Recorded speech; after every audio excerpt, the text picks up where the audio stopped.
When you preach, almost as important as the words that you're saying are what people are seeing when you say those words. And last episode, we talked about what they're seeing on the screens, what they're seeing on the TV beside you, if you have that. Today, we're going to talk about what you put in their hands in a handout, whether it's paper or on an app like the Bible app. What are the notes that you put in people's hands? How extensive should they be? And what are some kind of guidelines that we can work with to get the most mileage out of our handouts? We're talking about that today on episode 40 of the Preaching Donkey podcast. Welcome. I am your humble host, Lane Sebring. It's so awesome to have you joining us today. If you're listening on Spotify or iHeartRadio or Apple Podcast or iTunes or any of those places, so awesome to have you joining us. Please leave a review. Let people know about the show. If you're watching here on YouTube, it's awesome to have you. Be sure to subscribe, give this video a like, and let me know in the comments how this checklist is helping you out. And by the way, this is part of a 10-step sermon prep checklist that we've been talking about. This is actually part 8 of the checklist. Last week was number 7. So if you want that checklist, a nice, beautiful PDF that you can print out, have next to you when you prepare your sermons, you can find that at preachingdonkey.com/checklist, and I'll give it to you for free. preachingdonkey.com/checklist. You can download it and have it there for you.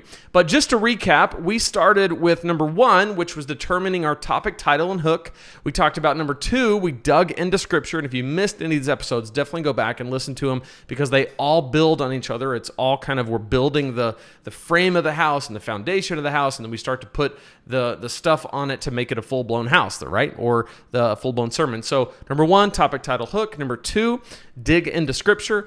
Number 3, we looked at outlining the sermon. And then step 4, we built out the content. Step 5, we talked to our preaching team about it. And I got a lot of great feedback on that. People saying they hadn't considered a preaching team before, but now they're thinking about how to put one together, or at least an informal team of people to get feedback on their messages. Number 6, rehearse the sermon. I also got some great feedback on this from kind of preaching veterans who hadn't really considered rehearsing the sermon in many, many years, but would rehearse the whole sermon or part of the sermon after that episode and found some great results. So that was kind of cool to hear. Number 7, step 7, this was our last episode. We designed slides and other media, kind of gave the parameters for that. And today, I want to talk about developing the handout. So this is step 8. By this point, you've done all of the steps to this point, and now it's just to the point where you are going to decide what is in people's hands when you preach. Now, I want to mention you may not actually design the handout. In fact, it would probably be best if you don't, unless you're kind of a graphic designer, but you might as well hand this off to someone, but you probably still determine what goes on the handout. And there's a little bit of there's kind of a few different approaches you can take. One approach is a fill in the blanks approach. We'll talk about that. Another approach is just kind of space for notes approach, where there's just kind of a blank page. And the other one is neither space for notes nor fill in the blanks. It's just where you have the thoughts or points or bottom line and maybe some scripture references printed out on the handout. And by the way, I'm going to refer to a paper handout a lot. You may not be doing paper anymore. You may put all this on the app, but it's still the same thing. Essentially, you are providing something for people to look at in their hands, and you got to determine what goes on that. So let's talk about those 3 ways of doing it and the pros and cons of each one. I want to come out right away and tell you my favorite one is fill in the blanks, but I'll get to why in just a second. So let's talk about space for notes. Space for notes is just where there's a blank page or almost entirely blank page. Maybe at the top you have the title of the sermon. Maybe you have the scripture reference. Maybe you have like a verse or 2, but then the rest of it is just a blank page or maybe lines on a page where people can take notes. I don't think the average person really makes good use out of that. I think it's a little bit of a wasted space.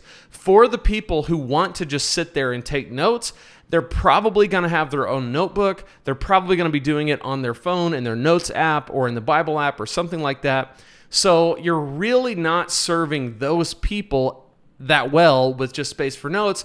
And then the people who aren't really kind of active note takers, they don't really have what they need to go the extra mile and take notes and really process what you're saying.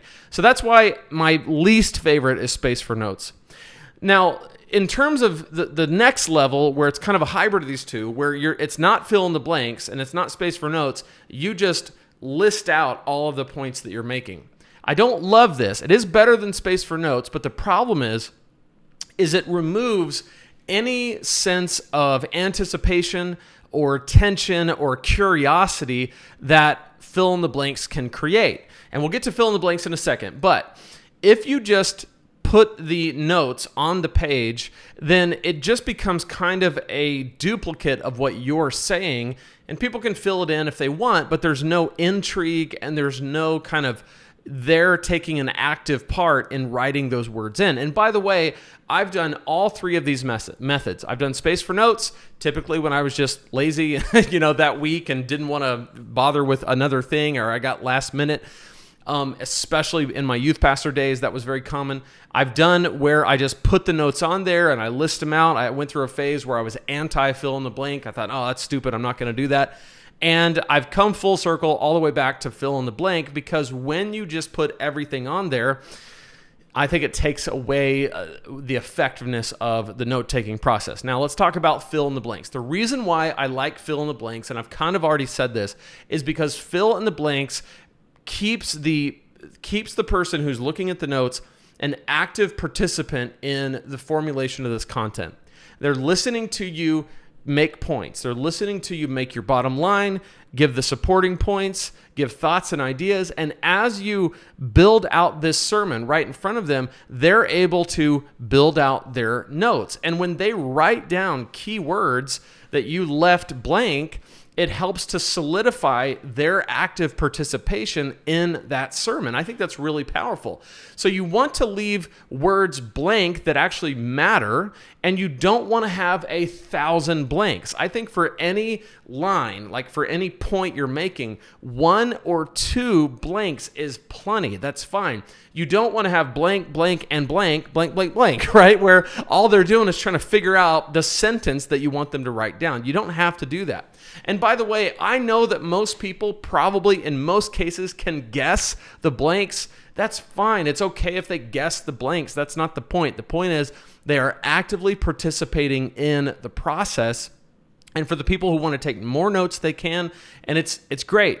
Now let's talk about what scripture do you put on the handout.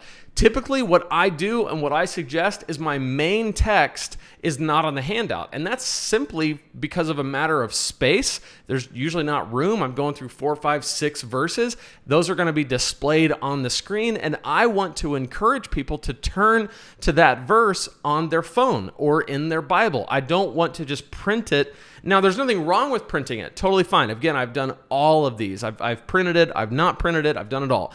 But for the main passage, I've just chosen to just reference it at the top so they can easily see that's where we are. And then I've got the fill in the blanks. And then supporting verses, some of those will end up on the handout, some of those will not, and they'll just show up on the screen, and I'll reference them. Some of them I'm going to have them turn to, some of them I'm not. So again, there's many different ways that you can do this. It's really up to you, but as a checklist item, you have to think about what do people have on their handout? What do you put in their hands as a part of the message? Now let's talk about kind of when you can work the handout into more of an illustration type thing, because there might be some days where people get so used to the little handout that's always in their hand that it becomes just kind of part of the stuff that's in their hands that ends up on the floor, ends up on the seat. So some days you might consider like a card where instead of a handout, you hand them a card that has something on it that's going to be related to your message. Or sometimes at my church, what we do is we'll actually have those cards in the seat pocket in front of them out of their view. And at one point during the sermon, whoever's preaching will be like, in the seat in front of you, there's a card, pull it out. And there will be some action for them to take, something for them to write down that's on that card. And it helps for, again, participation, feeling like they have a stake in it. They're part of this message. They're part of this process. It's not just somebody on a stage kind of dispensing wisdom from on high. They have a stake in it. And that's very, very good. So at this point in your checklist, you've done all of the work to now And you in your sermon process might have thought of, wow, this would be a really cool, tangible way to think about this. This would be a really cool thing for them to have. This is when you map all that out, hand it off to the people that can really do it well, and make sure that it's an intentional process. At the end of the day, whether you leave space for notes, you do fill in the blanks, or you have some kind of middle ground where you've got all of the words in there, you just want to make sure that you're intentional about any decision you make. That's really the key, and it's the point of the checklist. Again, you can grab the checklist at preachingdonkey.com/checklist. I can't wait to see you next week for episode 41. Until then, remember, if God can speak through a donkey, he can speak through you, and he can speak through me. We'll see you next time here at the Preaching Donkey Podcast.